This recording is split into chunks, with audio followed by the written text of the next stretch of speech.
नमस्कार। आज हम चर्चा करेंगे टी कोड F-02 और F-04 के बारे में। जैसा कि हम जानते हैं कि 31/3/2024 से पहले BNPL कस्टमर्स के बैलेंसेस को क्लियर करने हेतु टी कोड F-28 का प्रयोग किया जाता था। इस टी कोड के प्रयोग में कुछ विसंगतियाँ थी। उन विसंगतियों को दूर करने के लिए इस टी कोड को दो भागों में बांट दिया गया है, F-02 और F-04 में। सबसे पहले हम चर्चा करेंगे टी कोड F-02 के बारे में। F-02 टी कोड हमें BNPL कस्टमर से पैसा प्राप्त हो जाने के बाद चलाना है। टी कोड F-02 चलाते समय हमें कुछ बातों का विशेष ध्यान रखना है, जैसे डॉक्यूमेंट डेट और पोस्टिंग डेट दोनों करंट की होनी चाहिए। डॉक्यूमेंट टाइप ऐसे प्रयोग करना है तथा प्रॉफिट सेंटर हमें उस ऑफिस का प्रयोग करना है जहां पर पैसा प्राप्त हुआ हो, या फिर उस ऑफिस का जिसका खुद का अपना बैंक अकाउंट हो।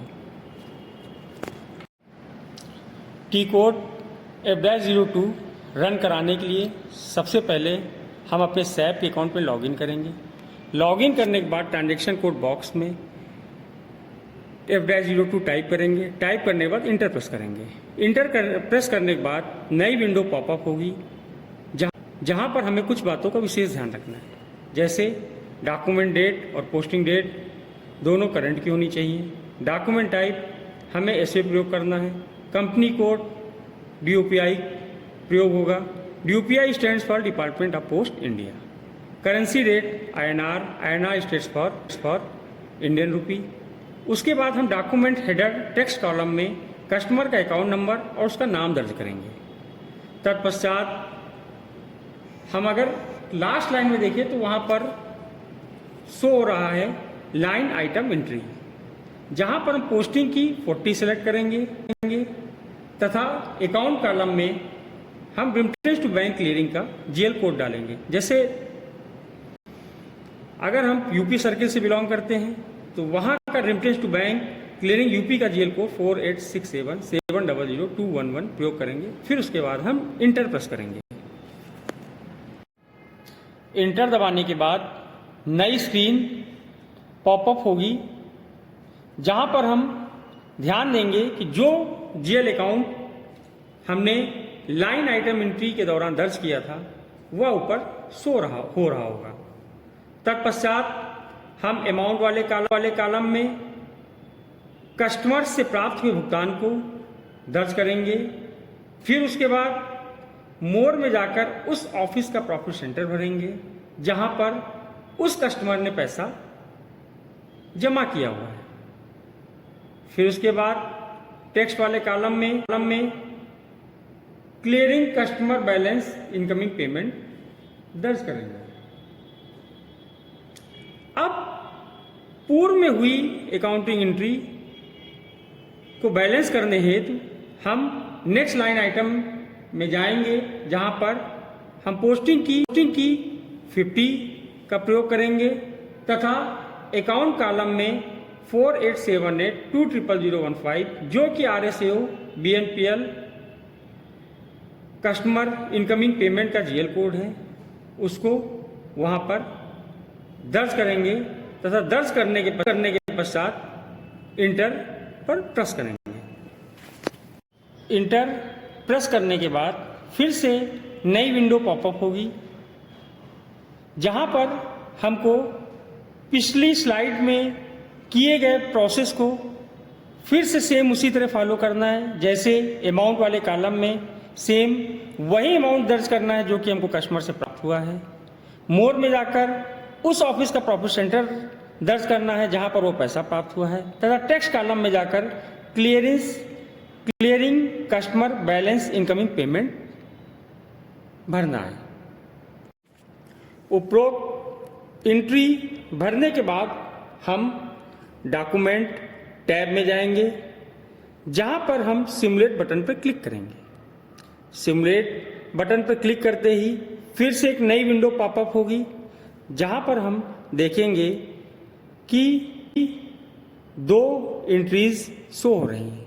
एक डेबिट एंट्री जो कि बेसिकली आपकी remittance to bank clearing GL से संबंधित है। दूसरी क्रेडिट एंट्री जो कि आपके RSO BNPL customer incoming payment GL code से संबंधित है, जिसका हम नेट इफेक्ट भी चेक करेंगे और नेट इफेक्ट 0 सुनिश्चित करने के पश्चात हम फिर से डॉक्यूमेंट टैब में जाएंगे तथा डॉक्यूमेंट टैब में जाकर हम पोस्ट पर क्लिक करेंगे। पोस्ट पर क्लिक करते ही डॉक्यूमेंट नंबर जनरेट हो जाएगा। इस प्रकार हम टी कोड F-02 का प्रयोग करते हुए BNPL कस्टमर्स से प्राप्त हुए पैसे की SAP में अकाउंटिंग करेंगे।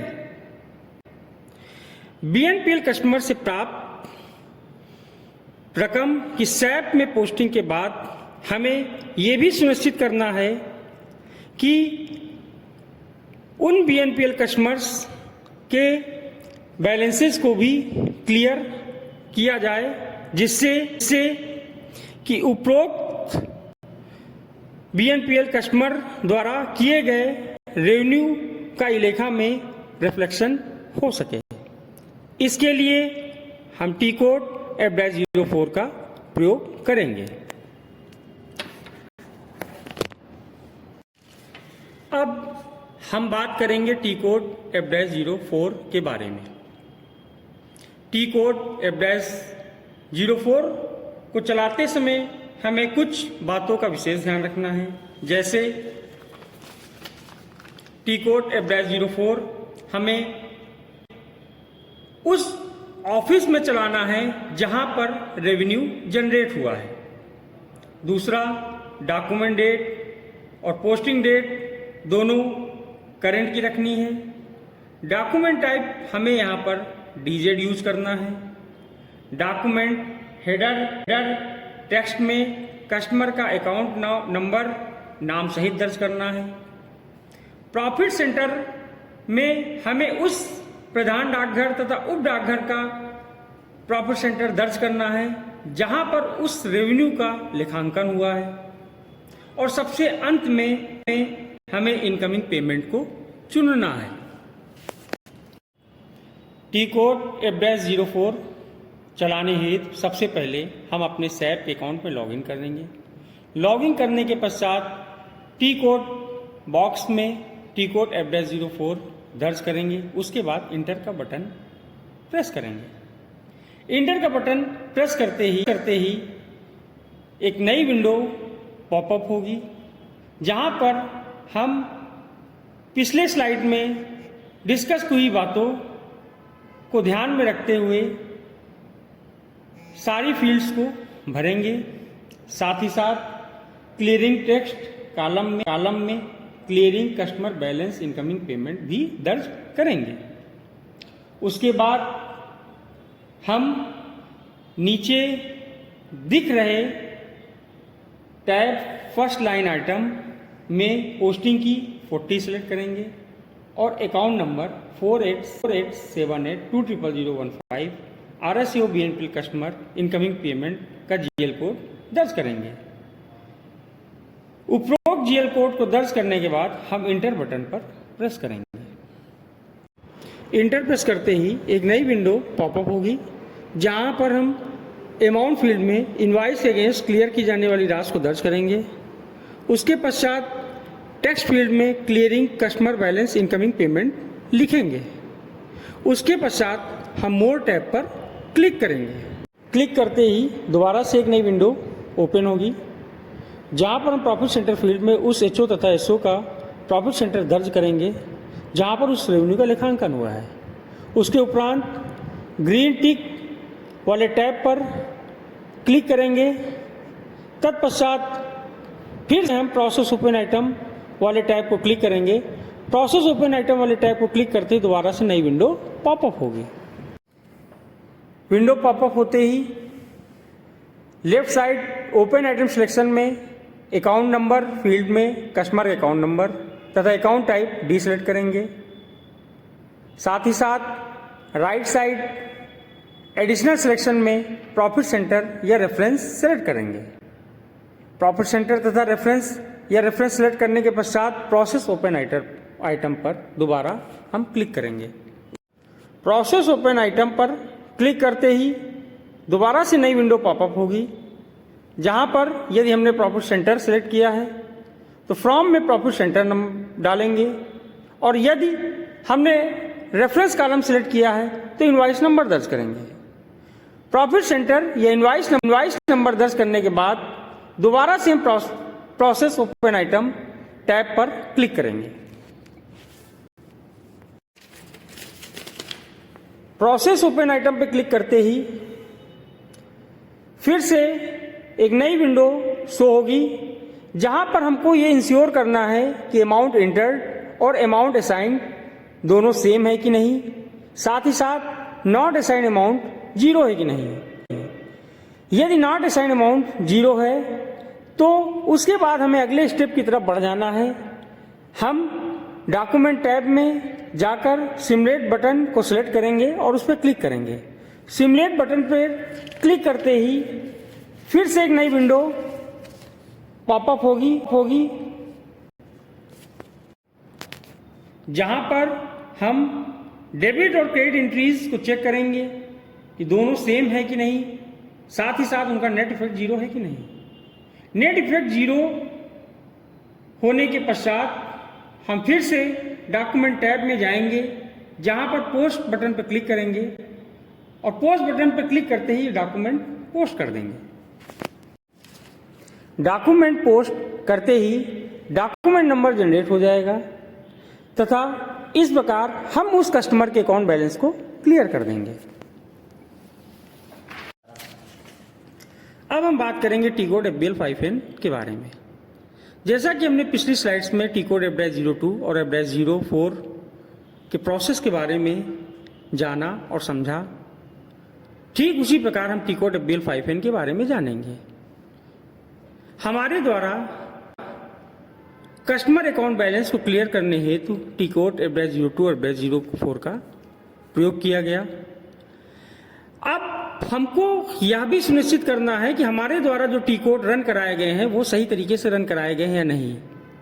इसके लिए हम ट्रांजैक्शन कोड बॉक्स में टी कोड FBL 5N दर्ज करेंगे तथा इंटर बटन पर प्रेस करेंगे।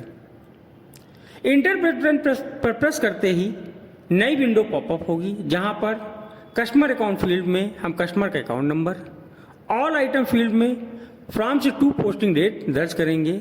उसके बाद एग्जीक्यूट बटन पर क्लिक करेंगे। एग्जीक्यूट बटन प्रेस करते ही कस्टमर लाइन आइटम डिस्प्ले होगा, जहां पर हमें ये इंश्योर करना है सारी red line item entries green में कन्वर्ट हो चुकी हैं, साथ ही साथ क्लियरिंग डॉक्यूमेंट 4 से स्टार्ट हो रहा है। यदि आपके द्वारा क्लियर की गई red line item entries green में कन्वर्ट नहीं हुई है या फिर ग्रीन में कन्वर्ट हो जाने के बावजूद क्लियरिंग डॉक्यूमेंट आपका 4 से जनरेट नहीं हो रहा है, तो इसका मतलब आपके द्वारा किए गए प्रोसेस में किसी भी प्रकार की कमी है, जिसका परिणाम ये हो सकता है कि उपरोक्त रेवेन्यू का अमाउंट ई लेखा में प्रदर्शित नहीं होगा। अतः FBL 5N में कस्टमर लाइन आइटम डिस्प्ले करते समय हमें 2 चीजों को इंश्योर करना है। पहली चीज कि सारी रेड लाइन आइटम एंट्रीज जो कि आपने क्लियर की हैं वो ग्रीन हो जानी चाहिए। दूसरा, क्लियरिंग डॉक्यूमेंट आपका 4 से जनरेट होना चाहिए। धन्यवाद।